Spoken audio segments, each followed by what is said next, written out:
In this lesson, we're going to look at the Logs tab of your app's editor. This is broken down into three subsections: capacity, server logs, and scheduler.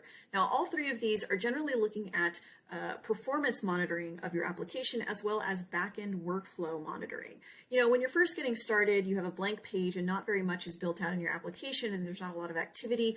These sections aren't going to be too valuable for you yet. When you start to have activity in the application, you've gone live, right, and you're actually making use of your app's allowed server capacity, these sections are going to become more important for you to monitor the performance and make sure that your app's not going to time out on you, that things aren't going to slow down, and that your users are having the best experience. These sections will also help you with certain troubleshooting tactics. Okay, so again, when you're first getting started, you may not need to jump into this section right out of the gate, but this is going to be helpful to understand what is happening here so that when you do need to troubleshoot or just monitor your performance, you know what you're looking at. So the first section, capacity, is all about your app's performance.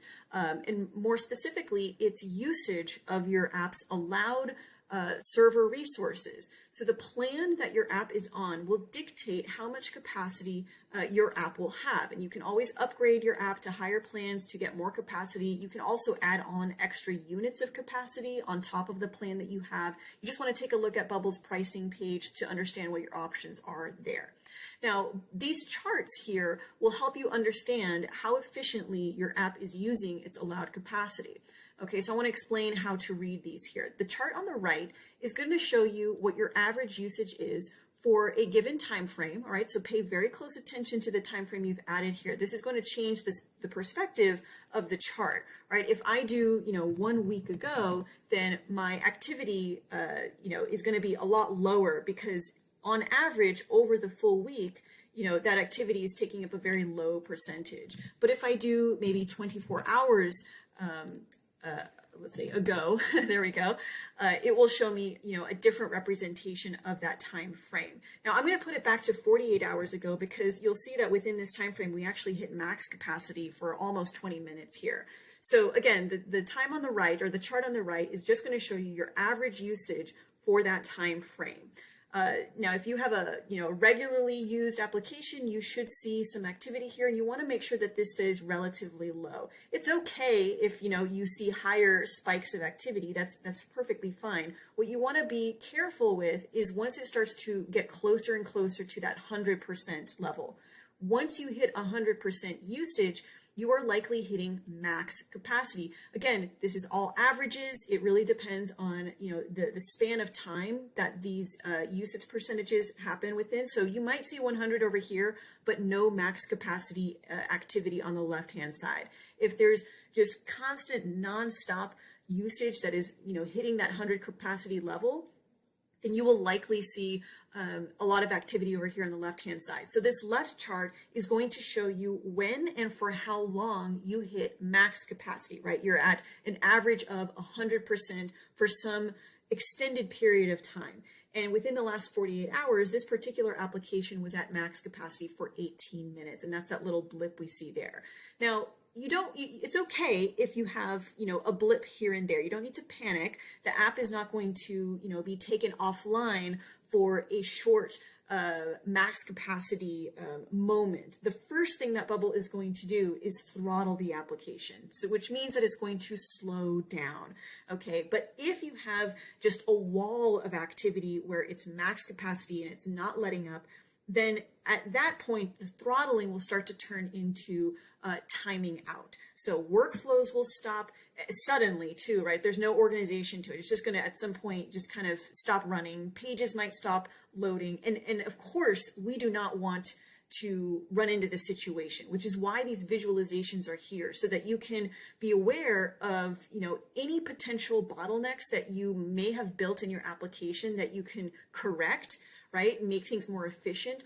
Or if you have built things as efficiently as possible, to now consider an upgrade so that your app is given more capacity to support a higher volume of activity, to support more frequent database changes, or just more loads of the page, or just more complex workflow, more complex searches of your database. I list all of these things because these are all variables that can contribute to usage of your capacity. It's not just one cut and dry thing. It's not the number of records. It's not the number of users. It's not just plainly the number of page loads or searches that you do. It's a combination of just how heavy, everything is. So how heavy the search queries are. Do you have a lot of complex filters and constraints? Are you asking Bubble to do more work for you, more calculations?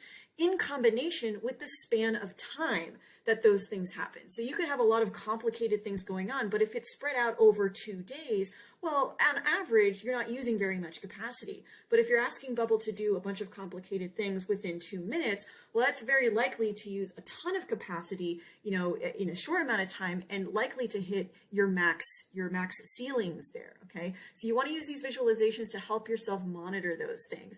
Ideally, the chart on the left is empty. You don't want to see any activity there.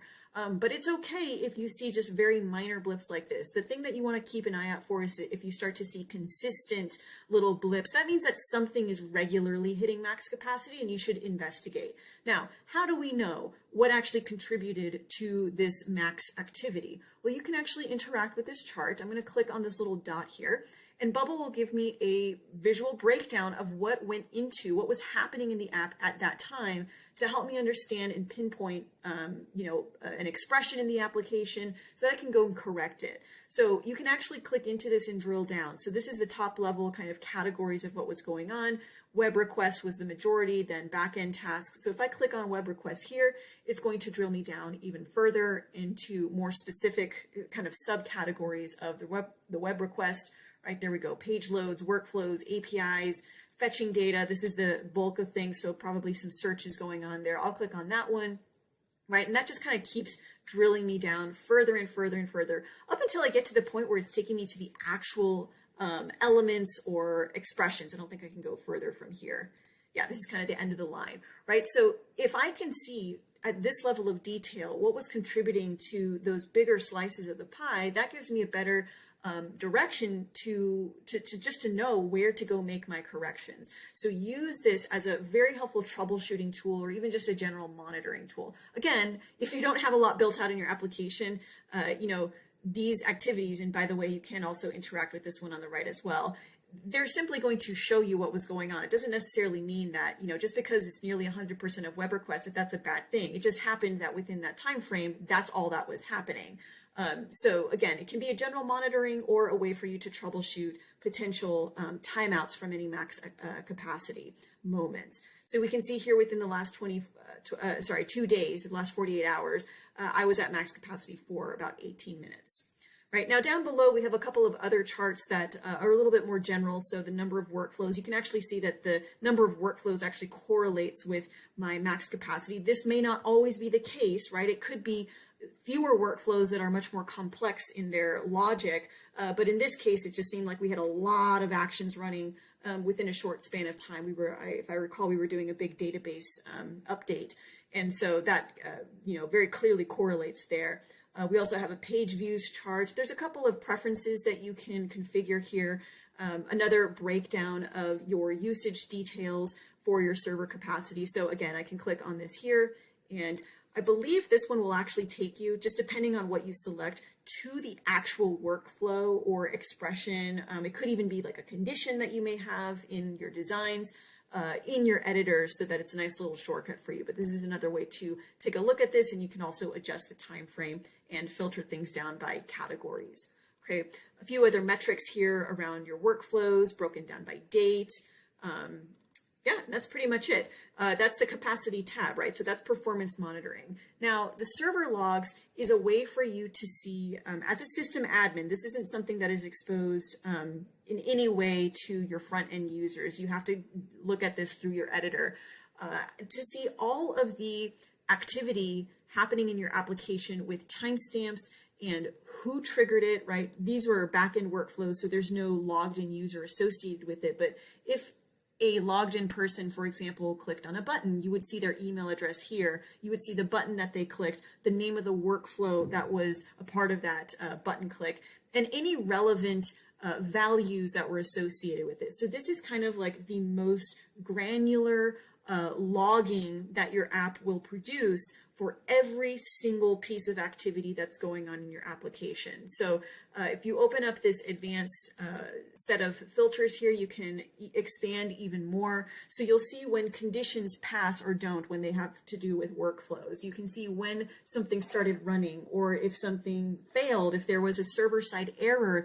they will show up here because sometimes they don't show up on the front end. And so this is another very helpful troubleshooting tool. You've got some search capabilities here to help yourself find some things. Use this in combination with number one, what you know about your own app, right? Like where things are happening, who's going to be logged in to run these flows, but also with your database. You know, you can match up timestamps with, you know, the creation dates or the modified dates of records in your database to help you uncover any mistakes or bugs, or just kind of aligning, you know, whether something was created properly or not. Again, values will be displayed here. So if, for example, somebody fills out a form that you've designed and they want to create a new entry, you'll see that logged here with the actual values that they may have typed in or selected and that were instructed to save to the database, because that can help reveal, oh, you know what, that's the wrong value, or maybe there's a missing value, and that can point you in the right direction to make a correction there.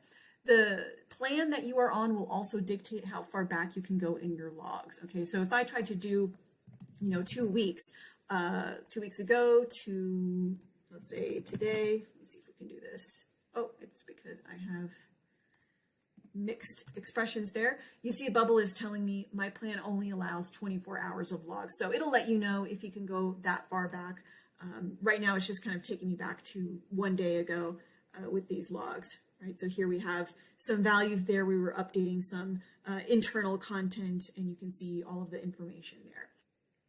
Now over here in the third tab for Scheduler, this is related to your app's backend workflows. This is a more advanced section of your application. It's not likely something you'll be diving into from the beginning, but your backend workflows are where you can create server-side sequence of actions. So very similar to page workflows, but there's actually no page associated with them. And the idea is that you can set these up so that they run at a future date and time. You can, of course, run them immediately, but it's a very powerful section that lets you schedule things to happen in the future on a loop if you want, you know, for some recurring basis. You can also have external applications trigger these backend workflows. So in a webhook environment where you have app-to-app notifications, your backend workflows are where those happen.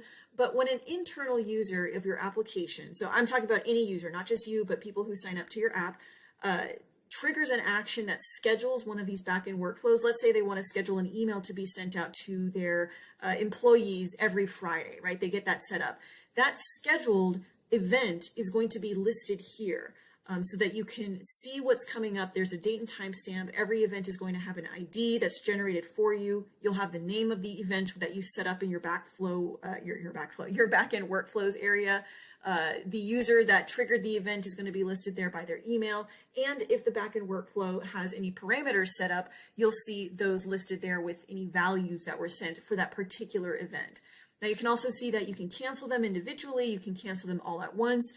You can actually suspend the backend workflows from running. This is essentially an on-off switch for your backend workflows. You can pause, right? So if you ever need to troubleshoot something, or if you accidentally trigger some kind of infinite loop where you have tons of database records getting created on accident, that has happened to us and a lot of our clients more than once. It's almost a rite of passage. So just know where your off switch is here. You can pause, but make sure you remember to resume after you've made your correction. But that's what this section is here is for. It's to monitor and manage, if you need, anything that has been scheduled to run in the backend workflows. You can also search for ones by a specific date and time. There are certainly application scenarios where there's going to be tons, hundreds of scheduled events just on the nature of the app. All right. Now, also keep in mind that you will have two different views, based on whether you're in your development version of your application or live, because these are different flows, they're different databases between those two versions. And so if you want to see the scheduled events for your development, just make sure that you're in the development mode. It is where you'll spend all of your time editing here. But if you want to switch over to the live, you can do that here, or in this window, switch over to live.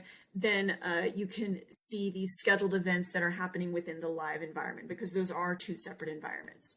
All right, and there you have it. That's your logs tab. Again, not super valuable at the very beginning just because you won't have very much activity to report on or to monitor, so you can focus on other things. But once you start to have more activity in the application or you need to troubleshoot things, these 3 sections can be very useful for you. All right, we'll see you in the next video.